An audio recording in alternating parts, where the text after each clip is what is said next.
Вступление. Есть реки, которые кормят, есть реки, которые лечат, а есть река, которая прячет свои тайны на глубине 220 метров и не собирается ими делиться. Конго.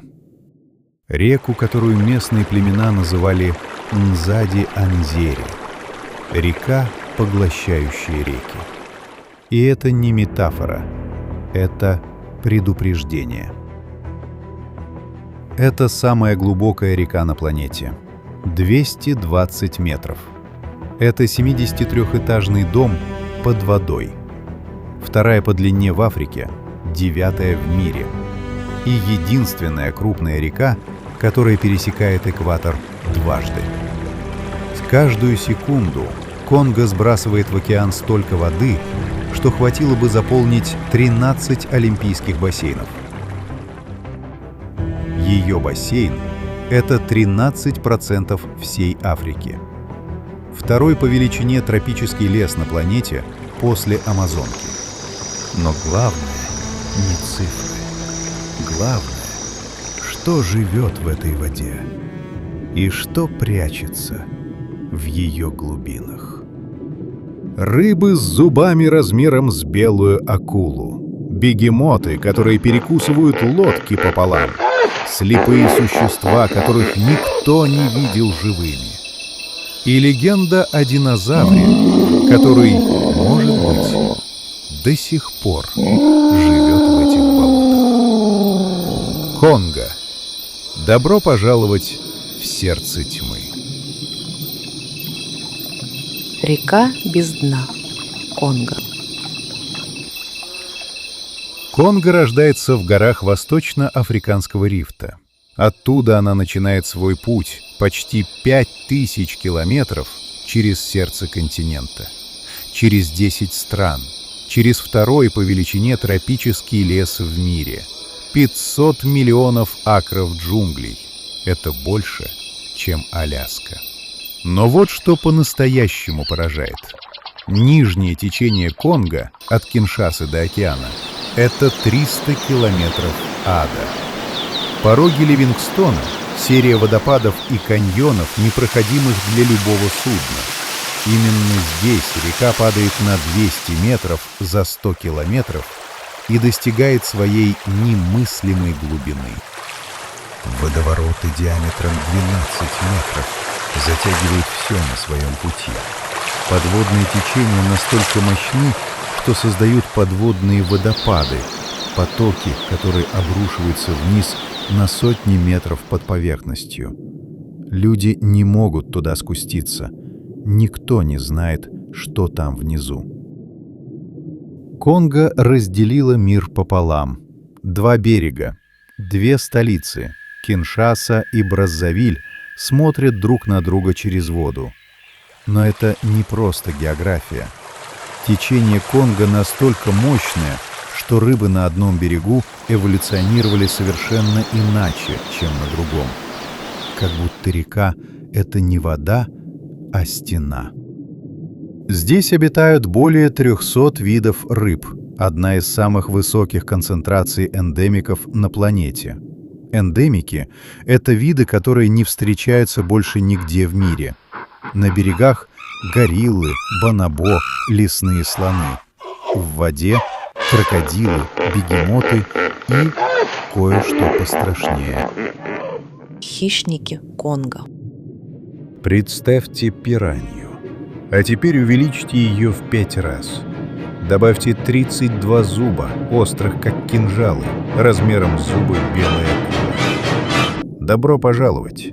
Тигровая рыба Голиаф. Местные называют ее мбенга. Опасная рыба. 2 метра в длину, 70 килограммов чистой мускулатуры. Эта рыба охотится на скорости, используя спокойные участки рядом с порогами как засады. Она видит жертву, разгоняется, удар. Один укус может перекусить другую рыбу пополам. Местные говорят, это единственная рыба, которая не боится крокодила. Больше того, она может напасть на молодого крокодила и откусить кусок. Были случаи нападения на людей. Она путает блеск украшений на теле человека с чешуей рыбы. Несколько нападений оказались смертельными. Рыбаки бассейна Конго могут провести весь день, сражаясь с одной единственной рыбой. Не для спорта, для выживания. Один голиаф может накормить целую деревню. Бегемоты и крокодилы. Вопрос на засыпку. Какое животное убивает больше всего людей в Африке? Лев? Крокодил? Змея? Бегемот. Да, вы не ослышались. 500 человек в год. Львы около 100. Не обманывайтесь их милой мордой и неуклюжим телом. 3,5 тонны ярости. Клыки длиной 50 сантиметров. Скорость до 30 километров в час. Они могут перекусить лодку пополам одним укусом. Бегемоты территориальны до безумия. Они не хотят тебя съесть, они травоядные. Они хотят, чтобы ты исчез. И если ты окажешься между бегемотом и водой, у тебя не будет второго шанса. Единственный способ убежать от бегемота — бежать в гору. А теперь добавьте нильского крокодила до 6 метров длиной, до тонны весом. 1000 жертв в год по всей Африке. Засадный хищник. Он может ждать часами, не дыша, пока жертва не подойдет достаточно близко. В Конго он верховный хищник, второй после самой реки. Темная сторона. Слепые рыбы глубин. Мы говорили о том, что видно, о том, что можно снять на камеру. Но самое жуткое в Конго — то, что никто никогда не видел. В 2000-х годах ихтиолог Мелани Стиасни из Американского музея естественной истории нашла на берегу странную рыбу, белая как мел, без глаз, мертвая, а на ее теле пузыри газа под кожей, кессонная болезнь. Точно такая же, как у водолазов, которые слишком быстро поднимаются с глубины. Эта рыба — Lamprologus letops, забытые глаза с греческого. Единственная слепая цихлида в мире. Она живет на глубине до 200 метров, там, куда никогда не проникает свет. Ее глаза затянуты кожей. На теле нет пигмента. Она полностью белая, как привидение, которое никто никогда не видел живым. Она не одинока. Ученые нашли еще несколько видов с такими же мутациями. Слепые самы, угри, рыбы-слоны. Все белые, все слепые. Конго создала свой собственный подводный мир, аналог пещерной экосистемы, но без пещеры. Только тьма, только течение и давление, которое раздавит человека. Местные рыбаки называют этих рыб Мандели-бюро — белый человек в офисе. Слепой, белый, никогда не выходит на солнце. Африканский юмор черный, как глубины Конго, но за шуткой вопрос. Что еще прячется там, куда мы не можем добраться? Легенды и проклятия. Мокеле Мбембе. Народы Банту рассказывают эту историю сотни лет.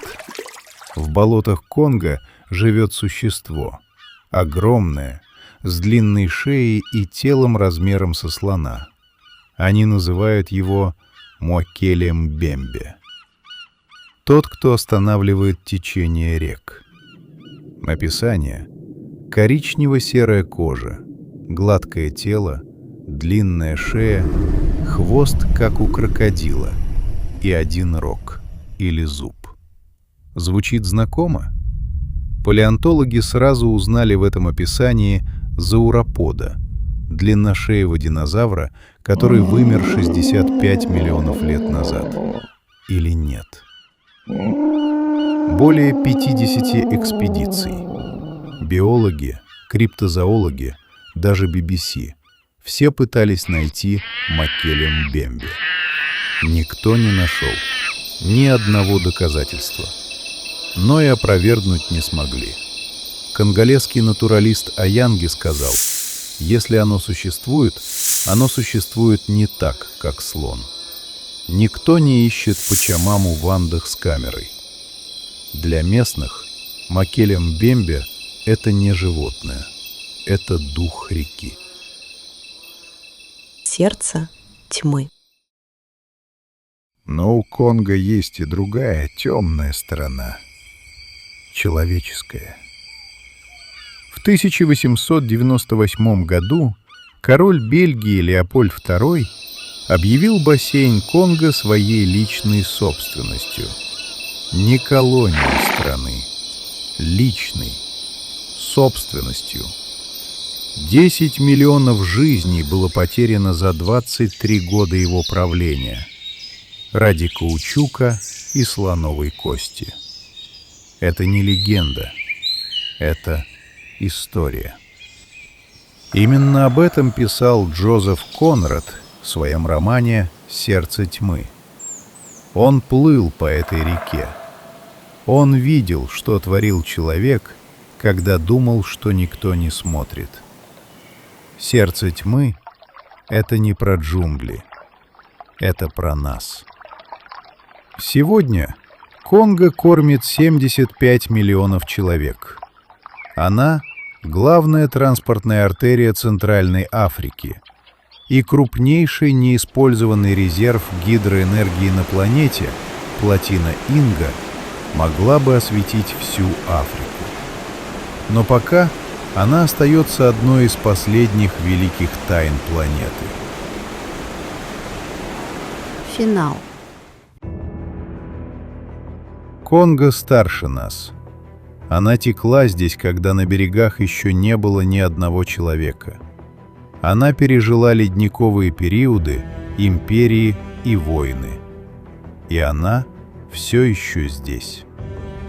Мы отправляем роверы на Марс. Мы зондируем дно океанов. Но есть река, в которую мы до сих пор не можем заглянуть. 220 метров тьмы. Рыбы, которые забыли, что такое свет. Легенды, которые старше любой книги. Конго напоминает нам, что мы не хозяева этой планеты. Мы ее гости. Конго не открывает своих тайн. Она просто течет.